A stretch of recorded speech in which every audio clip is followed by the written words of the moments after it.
E aí, concurseiras e concurseiras, eu sou o Helder Monteiro, professor de raciocínio lógico e matemática, e hoje eu vim corrigir aqui a prova da ANTAC, que aconteceu nesse domingo passado, a parte de raciocínio lógico. Então vamos lá para as primeiras questões. Julgue os itens seguintes acerca da proposição P.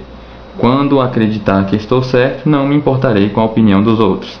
45. A proposição P é logicamente equivalente a como não me importo com a opinião dos outros, acredito que esteja certo. Então essas três primeiras questões são daquela parte de estrutura lógica, que a gente mexe com tabela verdade, conectivos, negação, equivalência, essas coisas. Então a primeira parte que a gente tem que fazer é simbolizar a nossa proposição. Então é quando acreditar que estou certo, não me importarei com a opinião dos outros. Então essa aqui que não tem um conectivo expresso, igual a gente está acostumado, você tem que tirar pela ideia do que ela te passa. Então quando acontecer alguma coisa, vai acontecer a outra parte. Então dá uma ideia de condição, uma ideia de condicional, que é uma ideia de se então. Então no caso aqui eu vou chamar esta proposição aqui inteira, essa primeira parte. Quando eu acreditar que estou certo, chamar de A, de acreditar.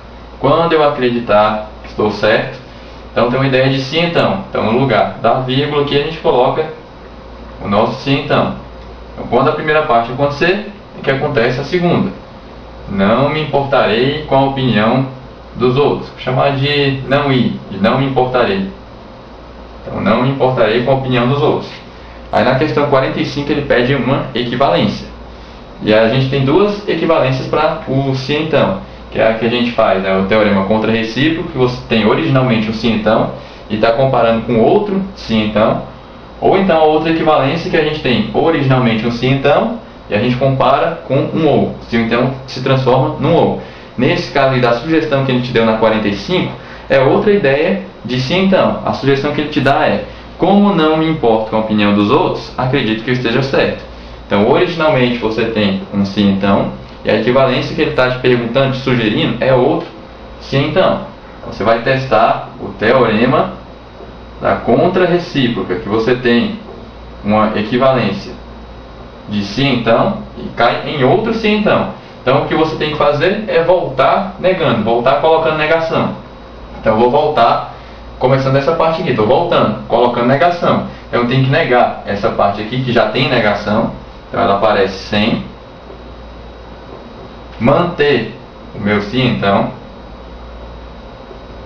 e negar o que era a primeira parte, que fica sendo a segunda agora. Então é só voltar colocando negação e manter o se então. Ou então, né, trocar as proposições de lugar e negar as duas pontas. Tanto faz, dá no mesmo, né? Então fica sendo, né? Se eu me importo com a opinião dos outros, então não acredito que esteja certo. Aí não bate com a sugestão dele, porque a sugestão dele, ele tinha mantido essa daqui com a negação na primeira parte, e a que virou agora a segunda, ele não tinha colocado negação aqui. Então não bate com a sugestão dele aí, então a 45 já está errada. Bora para a próxima. 46. Se a proposição acredito que estou certo for verdadeira, então a veracidade da proposição P estará condicionada à veracidade da proposição não me importo com a opinião dos outros. Então de novo aqui a nossa mesma proposição simbolizada igual eu tinha feito anteriormente. E a proposição P que ele chamou é a proposição inteira. Aí ele está dizendo que se a primeira parte aqui for verdadeira, que acredito que eu estou certo, ele está dizendo que essa parte é verdadeira. Ele está dizendo que a proposição P inteira, que é esse pedaço aqui todo, ou seja, esse se então. Esse se então só vai ser verdadeiro se essa parte aqui for verdadeira. Então, ó, a primeira parte é verdadeira e ele quer que o se então inteiro seja verdadeiro. Então, a única coisa que não pode acontecer aqui nessa segunda é aparecer um falso, que aí fica naquela sequência de verdadeiro para falso, que é a única linha da tabela verdade do se então que dá falso. Como ele quer que dê verdadeiro, se você já tem verdadeiro na primeira parte, você vai ter que obrigar a segunda ser verdadeira para o seu se então todo ser verdadeiro, que era o que ele estava falando na 46. Então depende sim da veracidade dessa segunda proposição para que tudo seja verdadeiro. Então a 46 está certa, era só isso. 47. Uma negação correta da proposição acredito que estou certo seria acredito que não estou certo. Então, essa questão aí era a negação de uma proposição simples. Eu tinha explicado essa questão uma semana antes, para uma turma, antes deles fazerem essa prova aí, uma semana antes eu expliquei, teve uma menina que até comentou que só acertou, que eu tinha explicado uma bem parecida com essa daí. Então nossa proposição é: acredito que estou certo. Antes de você analisar o que ele perguntou aí na questão, faz a negação que você está, como é que se diz? Intuitivamente que você faz certo. A negação de acredito que estou certo seria: não acredito que estou certo. Então eu vou colocar aqui a negação para a gente analisar isso daí. Então a negação correta vai ser: não acredito que estou certo. E isso te abre duas possibilidades. Então eu vou colocar aqui as possibilidades que isso me abre. Essa negação da maneira certa que eu fiz aqui: não acredito que estou certo. Pode ser que você nem acredite em nada. Vou colocar aqui: nem acredite em nada. Ou seja, você nem acredita que está certo, nem acredita que está errado. Nem acredita em nada ainda. Ainda não tem um posicionamento, seria isso. E pode ser que realmente você acredite que não esteja certo. Então você abre essas duas possibilidades. Pode ser que nem acredite em nada ainda, e pode ser que acredite que não esteja certo. Então, fazendo a negação da maneira certa, você abre essas duas possibilidades. E na sugestão que ele te deu, ele já disse que ia ser: acredito que eu não esteja certo. Por isso que essa negação que ele te sugeriu está errada. Porque ele disse que direto você vai cair nesse caso aqui, que já acredita que não está certo. E você acaba matando essa possibilidade que existia quando você faz a negação da maneira certa. Então a negação certa seria: não acredito que estou certo. Você não pode já concluir que seria esse caso aqui direto, que você acaba mudando a sua ideia da proposição. Então por isso que a 47 está errada. Uma pesquisa sobre o objeto de atividade de 600 empresas apresentou o seguinte resultado: 5/6 dessas empresas atuam no mercado de transporte fluvial de cargas. 1/3 dessas empresas atuam no mercado de transporte fluvial de passageiros. 50 dessas empresas não atuam com transporte fluvial, nem de cargas, nem de passageiros. Com base nessa situação hipotética e sabendo-se que as 600 empresas pesquisadas se enquadram em pelo menos uma das 3 opções acima, julgue os itens a seguir. 48. A partir do resultado da pesquisa, é correto concluir que 1/4 dessas empresas atuam tanto no mercado de transporte fluvial quanto no de passageiros. Então, primeiro, analisando o tipo de questão. Você tem duas características, né? Transporte fluvial de cargas, transporte fluvial de passageiros. Ele falou que tem empresas que não atuam em nenhuma das duas, e na questão 48 ele pede que atuem nas duas ao mesmo tempo. Significa que tem possibilidade de interseção. Então, se você tem 2 ou 3 características ou mais com a possibilidade de ter interseção, primeiro você organiza seu exercício por conjuntos. Então a gente faz um conjunto para organizar o que a gente tem. Então primeiro, a gente tem 600 empresas. Aí 5/6 dessas empresas são aí do fluvial de cargas. Então vamos ver quantas são primeiro. Então são 5/6 do total de empresas. Então 5/6 do, então do vai ser multiplicação, né, das 600 empresas. Então 600 dividido por 6, simplificando aqui, dá 100 aqui em cima. 100 vezes 5, 500. Então você tem 500 empresas aí do transporte fluvial de cargas. E agora calculando de passageiros, mesmo esquema, é 1/3 do total de empresas. É 1/3 das 600 empresas. 6 dividido por 3 dá 2. Como é 600, vai dar 200. 200 vezes 1, 200 empresas, então, aí do transporte fluvial de passageiros. E tem 50 que não pertencem a nenhuma das duas. Então, desenhando nossos conjuntos aqui, a gente tem duas características. Então, aí o da fluvial de cargas, que eu vou chamar de C, e de passageiros, que eu vou chamar de P. Então, dentro desse conjunto aqui inteiro, isso aqui tudo, tem que ter o total de empresas, que são 600. Então aqui dentro, seu valor máximo é 600, dentro disso aqui tudo. E agora analisando o que ele me deu. 500 são aí do transporte fluvial de cargas. Eu não posso colocar 500 aqui. Não posso fazer isso. Eu só poderia colocar esses 500 aqui se ele falasse que as 500, ou seja, 5/6 dessas empresas aí, são apenas do transporte fluvial de cargas. Se ele falar apenas, somente, só, aí você pode colocar aqui. Mas como ele não falou isso, ele deixou meio vago, significa que 500 tem que estar dentro desse conjunto aqui inteiro do transporte de carga, ou seja, contando com a parte da interseção. Aqui dentro de tudo tem que ter 500. você coloca aqui, tem que ter 500 aqui. A mesma coisa para de passageiros. Ele diz que 200 são de passageiros. Não falou apenas, somente, então significa que dentro do conjunto aqui dos passageiros, tem que ter 200 contando com a interseção. E do lado de fora, ele diz que tem 50. Então eu vou fazer um esquema aqui para agilizar a nossa vida. Um jeito de resolver é já achar a interseção.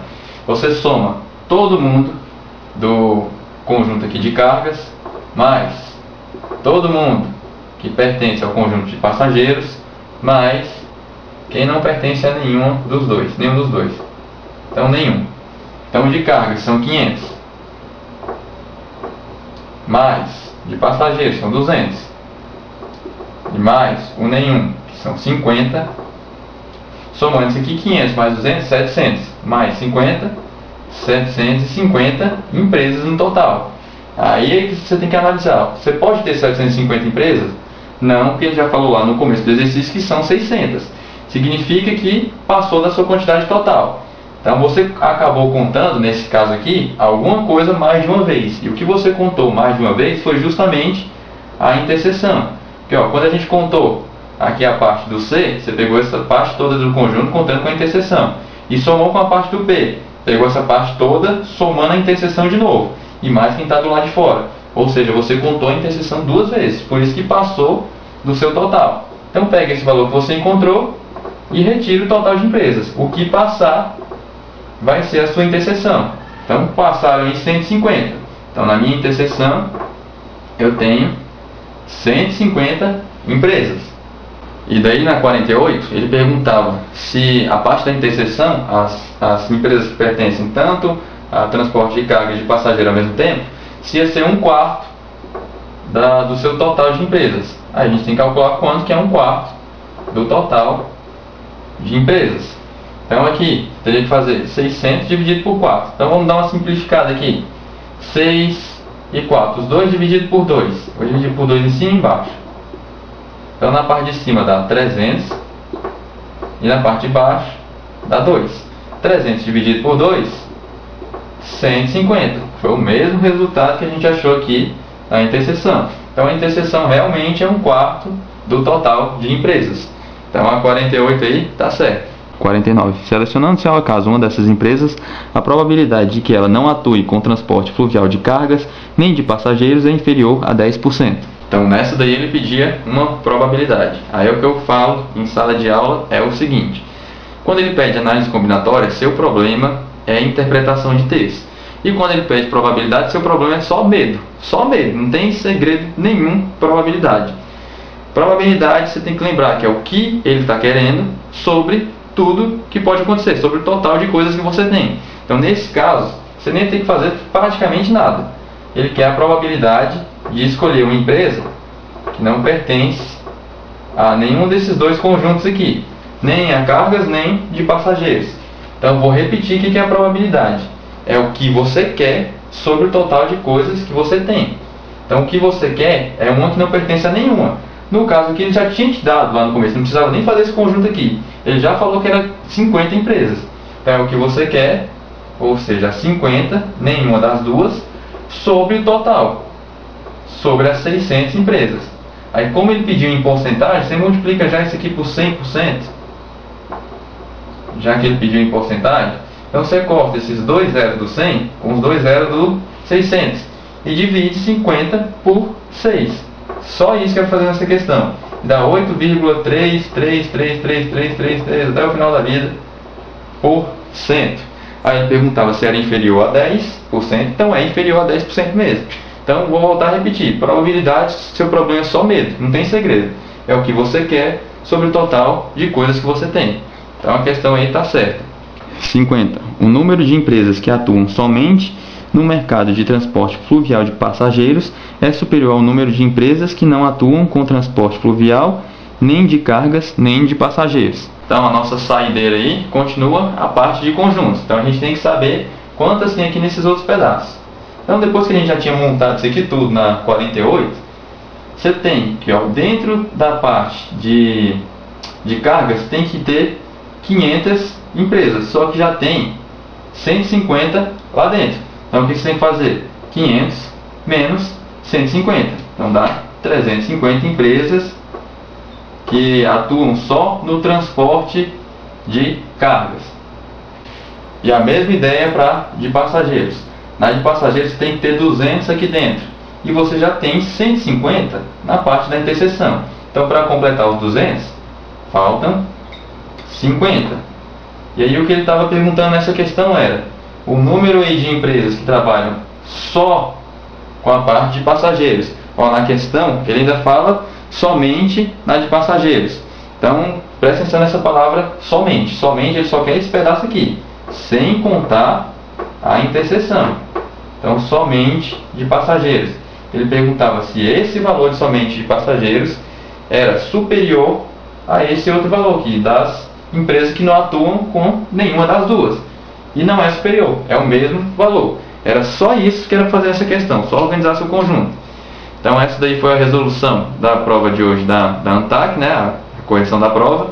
E eu vou deixar as questões aí na descrição do vídeo, também o caderno de provas, o gabarito preliminar lá do SESC, e tudo organizado aí na descrição do vídeo. Então se você gostou, clica aí no gostei, para dar uma força aí na divulgação e tal, e vai aprimorando seus conhecimentos também. Se teve alguma dúvida, deixa nos comentários, ou alguma outra questão, que eu respondo assim que tiver mais tempo, beleza? Então bons estudos para vocês aí, até a próxima.